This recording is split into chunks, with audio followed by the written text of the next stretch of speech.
Iran America యుద్ధంలో కీలకమైన పరిణామం చోటు చేసుకుంది. ఖమేనీ కొడుకు తలపైన 92 కోట్ల రూపాయల రివార్డు ప్రకటించింది America. Supreme leader Ali Khamenei కుమారుడు ముస్తఫా ఖమేనీ ప్రెసిడెంట్ సుప్రీం లీడర్గా ఎన్నికయ్యాడు. అయితే ఆయన ఎన్నిక తర్వాత అమెరికా మళ్ళీ ఆగ్రహానికి గురవుతోంది. మేము అక్కడ కోరుకుందే రెజ్యూమీ చేంజ్, అంటే అక్కడ నాయకత్వపు మార్పుని మేము కోరుకున్నాము. అక్కడ ఇస్లామిక్ దేశంగా ఉన్నటువంటి ఆ దేశాన్ని పూర్తిగా మోడర్నైజ్డ్గా చేయాలి, ఇస్లామిక్ దేశంగా కాకుండా లిబరల్గా చేయాలన్న రకంగా ఉద్దేశంతో అక్కడ చాలా పరిపాలన తీసుకురావాలన్న ఆలోచనతో అమెరికా ఉంది. కానీ అలీ ఖమేనీ మరణం తర్వాత మళ్ళీ జరిగింది ఏంటి అంటే రెజ్యూమీ చేంజ్ జరగలేదు. ముస్తఫా ఖమేనీ తన కుమారుడే ఇప్పుడు సుప్రీం లీడర్గా ఎన్నుకోబడ్డాడు. అయితే ఆయనని అంతమొందిస్తే, ఆయన్ని చంపేస్తే, ఆయన తలను తెంచేస్తే 92 కోట్ల రూపాయల రివార్డ్ని ఇస్తానని చెప్పి యుఎస్ గవర్నమెంట్ ప్రకటించింది. అఫీషియల్గా అనౌన్స్ చేసింది ఈ విషయాన్ని.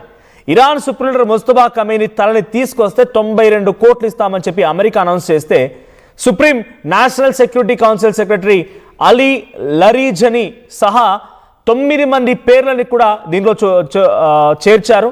సో 9 మంది పేర్లను చేర్చి వీళ్ళందరినీ అంతమొందిస్తే 92 కోట్ల రూపాయలు ఇస్తామని చెప్పి ఇరాన్ విషయం పైన అమెరికా అనౌన్స్ చేసింది. ఇది ఒక ఎత్తు. అయితే ఇప్పుడు అమెరికా పైన ఇరాన్ ఏం అనౌన్స్ చేసిందంటే, మీరెవరైనా అమెరికాకు సంబంధించి మిలిటరీ ఆపరేషన్కి సంబంధించిన సమాచారం ఇరాన్కి అందిస్తే ఒక్కొక్కరికి, ప్రతి సమాచారం ఇచ్చిన ఒక్కరికి ₹1 చొప్పున ఇస్తాం. ఇరాన్ చెప్తున్న మాట ఇది. ఒకవైపు అమెరికానేమో ముస్తఫా ఖమేనీ తలను తెంచేస్తే 92 కోట్లు ఇస్తామని చెప్పి మరికొంతమంది పేర్లను కూడా జోడించి మొత్తంగా 9 మంది లిస్ట్ని ఇచ్చింది. ఇటు అమెరికా పైన ఇరాన్ ఏం చేస్తుందంటే, అమెరికా ఆపరేషన్కి సంబంధించి మిలిటరీ ఆపరేషన్ ఇన్ఫర్మేషన్ ఇస్తే ఒక్కొక్కరికి ₹1 చొప్పున మేము నగదు బహుమతిని, రివార్డ్ని ఇస్తామని చెప్పి Islamic revolutionary guards and corps చెప్తున్నమాట. So Islamic revolutionary guards and corps చెప్తున్నమాట ఇది ఇరాన్ ప్రకటించింది.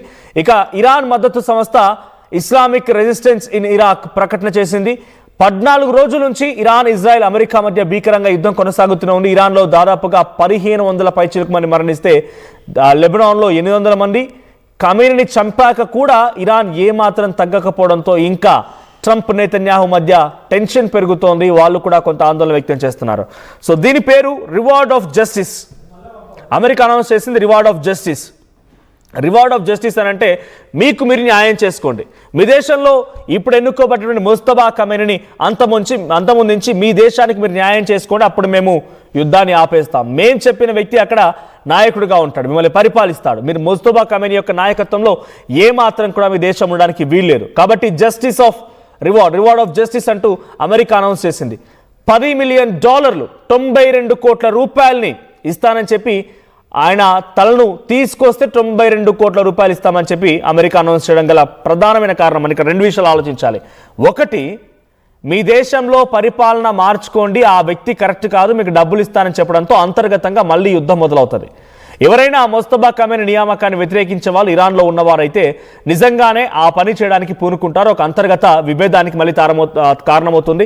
దేశవ్యాప్తంగా మళ్ళీ ఇంటర్నల్ కాన్ఫ్లిక్ట్స్కి ఈ స్టేట్మెంట్ ఒక కారణమవుతుంది. ఆ తర్వాత 92 కోట్ల రూపాయలు అనౌన్స్ చేస్తున్నాడు అమెరికా, ఇజ్రాయెల్ అనౌన్స్ చేశాయంటే ఇరాన్, రెండో విషయం ఏంటంటే ఇరాన్ ఇంత గోప్యంగా ఉంచుతుందా ముస్తఫా ఖమేనీని? ఇజ్రాయెల్ టెక్నాలజీకి, అమెరికా వ్యూహానికి అంతు చిక్కకుండా ముస్తఫా ఖమేనీ దాక్కున్నారా? ముస్తఫా ఖమేనీని కనుక్కోవడం కోసం ఈ 2 దేశాలకి ఇబ్బందికరంగా మారిందా? అంటే ఇరాన్ అంత పవర్ఫుల్ అయిపోయిందా? ఇరాన్ టెక్నాలజీ పరంగా అమెరికాని, ఇజ్రాయెల్ ఢీకొనగలిగి ముస్తఫా ఖమేనీని దాచేటువంటి ఒక అపర శక్తిగా ఇరాన్ ఇప్పుడు మారిందా? ఇలా 2 కోణాల్లో ఆలోచించాలి. ఒకటి, డబ్బులు క్రియేట్ చేసి అంతర్గతంగా మళ్ళీ యుద్ధాన్ని తీసుకొచ్చి అంతర్గతంగా ఒక ఆందోళన రేకెత్తించే విధంగా ప్రయత్నం చేయడం ఒక ఎత్తు, ఒక వ్యూహం అటు అమెరికా, ఇజ్రాయెల్ తీసుకుంటే. సో రెండో ఆలోచన ఏంటంటే అమెరికాను దాటి ఇరాన్ ఇప్పుడు టెక్నాలజీ పరంగా ముందుకు వెళ్ళగలుగుతుందా అనే కోణాల్లో కూడా డిఫరెంట్ ఇక్కడ ఆలోచించాల్సిందే. ఇక్కడ రివార్డ్ ఆఫ్ జస్టిస్ అనేటువంటి పేరుతో 92 కోట్లు అనౌన్స్ చేసిన అమెరికా ఇప్పుడు ముస్తఫా ఖమేనీని అంతమొందించగలుగుతుందా? ఈ రివార్డుతో ముస్తఫా ఖమేనీ అంటే ఇరాన్ పైన మళ్ళీ అమెరికా పైచేయి సాధిస్తుందా? ఈ 92 కోట్లతో అమెరికా అటు ఇరాన్ ప్రజలకు అనౌన్స్ చేసింది, అమెరికా వాళ్ళు సైన్యం అక్కడ వెళ్ళడానికి వీల్లేదు, ఇజ్రాయెల్ సైన్యం వెళ్ళడానికి వీల్లేదు. ఏమైనా గనక ఉంటే ఇరాన్లో ఉన్నటువంటి ఆయన వ్యతిరేకులు మాత్రమే చంపాల్సి వస్తుంది. సో ఈ రకంగా మళ్ళీ అంతర్యుద్ధాన్ని తీసుకొచ్చి అలీ ఖమేనీ కుమారుడు ముస్తఫా ఖమేనీని అంతమొందించి చాలా పరిపాలన తీసుకురావడంలో అమెరికా సక్సెస్ అవుతుందా చూడాలి. సో గతంలో ఖమేనీని అంతమొందించినప్పుడు మరి ఖమేనీ ఎక్కడున్నారు? సో ఈ రకంగా అమెరికా ఇజ్రాయెల్కి సైతం ముస్తఫా ఖమేనీ ఎక్కడున్నారని తెలియదు అనేటువంటి విషయం మనకు చాలా స్పష్టంగా అర్థమవుతున్నప్పుడు నేను గూగుల్ని అడిగాను. సో ముస్తఫా ఖమేనీ ఎక్కడున్నారు, అలీ ఖమేనీ చనిపోయిన సమయంలో వాళ్ళు ఎక్కడున్నారు, సుప్రీం లీడర్ అలీ ఖమేనీ లేకపోతే ఇప్పుడు ముస్తఫా ఖమేనీ అధికారిక నివాసం ఏది అడిగినప్పుడు, సో ఇక్కడ టెహరాన్, ఇది ఇరాన్ రాజధాని టెహరాన్ నగరంలో పాస్టువా డిస్టిక్లో అలీ ఖమేనీ ఎవరైనా సరే సుప్రీం లీడర్గా ఎన్నుకోబడ్డవారు అక్కడ వారికి అధికారిక నివాసం ఉంటుంది. సో అది పాస్టువా డిస్టిక్. సో పాస్టువా డిస్టిక్లో అక్కడ అలీ ఖమేనీ ఉన్నటువంటి చోట గతంలో దాడులు జరగడంతో అది పూర్తిగా ధ్వంసమైపోయింది.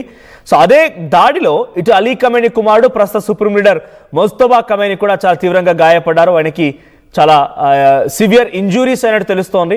సో ఆయనని తీసుకువెళ్ళి వేరే ఒక స్పెషల్ షెల్టర్లో ఇప్పుడు ట్రీట్మెంట్ ఇస్తున్నారు. సో టెహరాన్ నగరానికి చాలా దూరంగా ముస్తఫా ఖమేనీ, ఎవరికి టెక్నాలజీకి సైతం అంతు చిక్కనటువంటి దూరంగా ముస్తఫా ఖమేనీ ఉన్నారు.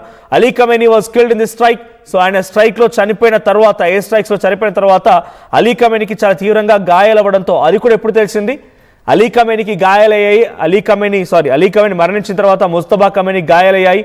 సో గాయాలైపోయి చికిత్స పొందుతున్నారన్న వార్త సుప్రీం లీడర్గా ఎన్నికైన తర్వాత ఇటీవల 2-3 రోజుల క్రితం బయటపడింది. అప్పటివరకు చాలా గోప్యంగా ఉంచారు ఇరాన్ ఈ ఇన్ఫర్మేషన్ని. ఎందుకంటే వన్స్ వాళ్ళ లీడర్ ఆ రకంగా గాయాల పాలైపోయి ప్రాణాపాయ పరిస్థితిలో కొట్టుమిట్టాడుతున్నాడంటే మళ్ళీ ఆ దేశం కూడా క్షీణించిపోతుంది. పవర్ఫుల్గా ఉన్నటువంటి వాళ్ళ వెపన్స్ అవన్నీ కూడా ఉపయోగించడానికి కూడా మిలిటరీ, ఎందుకంటే రాజు లేనటువంటి సిచ్యువేషన్లో వాళ్ళు ఎలా యుద్ధం చేయగలుగుతారు. సో అటువంటి వెనకడుగు వేస్తారని చెప్పి ముస్తఫా ఖమేనీకి సంబంధించిన ఇన్ఫర్మేషన్ చాలా గోప్యంగా ఉంచారు.